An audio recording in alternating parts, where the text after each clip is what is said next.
और इसी बीच इस वक्त की बड़ी खबर का रुख कर लेते हैं। एसआईआर को लेकर सुप्रीम कोर्ट में सुनवाई हुई है। सुप्रीम कोर्ट ने चुनाव आयोग को फिर कहा कि आधार और वोटर आईडी को वैध दस्तावेज माना जाए। सुप्रीम कोर्ट की तरफ से सुनवाई में यह बड़ा फैसला सुनाया गया है। इलेक्शन कमीशन ने सुप्रीम कोर्ट को दलील दी और कहा कि राशन कार्ड पर आपत्ति है, ईपीआईसी इसीलिए नहीं क्योंकि ये विशेष सघन पुनरीक्षण है और आधार फॉर्म में मेंशन है। सुप्रीम कोर्ट ने कहा कि आधार और ईपीआईसी को शामिल करें और कोई फर्जी मिले तो केस टू केस बेसिस पर एक्शन ले लें, लेकिन इन दोनों को 11 दस्तावेजों जैसा शामिल जरूर कर लें।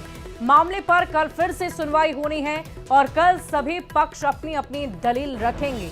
आपको बता दें कि और इस पूरी खबर की अधिक जानकारी के साथ न्यूज 18 संवाददाता शंकर आनंद हमारे साथ दिल्ली से फोन लाइन पर हैं।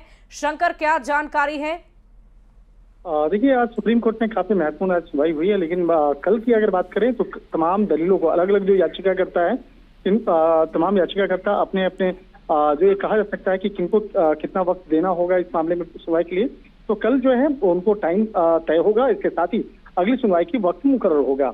आज इस मामले में देखा जाए तो जिस तरह से बिहार में विशेष मतदाता सूची पुनरीक्षण का जो मामला है, इस मामले पर जिस तरह से तमाम मसलों को रखा गया और इस मसले पर आज सुधाकर सिंह भी आज कोर्ट में हालांकि पहुंचे थे और जिस तरह से इस मामले पर देखा जाए तो अलग अलग जो याचिकाएं दायर हुई थी, अलग अलग उनकी तरफ से कई सीनियर एडवोकेट भी पेश हुए थे। सीनियर एडवोकेट गोपाल शंकर नारायण जो हैं, जो एडीआर की तरफ से पेश हुए थे और इसके साथ साथ वो तमाम आज कोर्ट में सुनवाई के दौरान में आप तमाम दलीलों को रख रहे थे।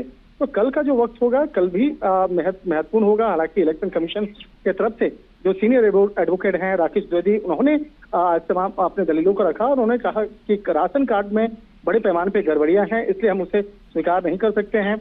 आधार के बारे में जो हालांकि आज कोर्ट के द्वारा निर्देश दिया गया कि वो केस टू केस देखा जा सकता है, अगर किसी केस में अगर गड़बड़ी होती है तो उसको अलग से जांचा जाए। इस मामले में एपिक कार्ड के बारे में भी बताया गया। एपिक कार्ड से भी जो समस्या है, क्योंकि उसमें फॉर्म में जो एपिक नंबर के पहले जो प्री फिल्ड है उसके नंबरों का संशोधन होना है। इस मामले में हालांकि जस्टिस राची ने कहा है कि क्या आप कह रहे हैं कि कोई भी दस्तावेज निर्णायक नहीं है?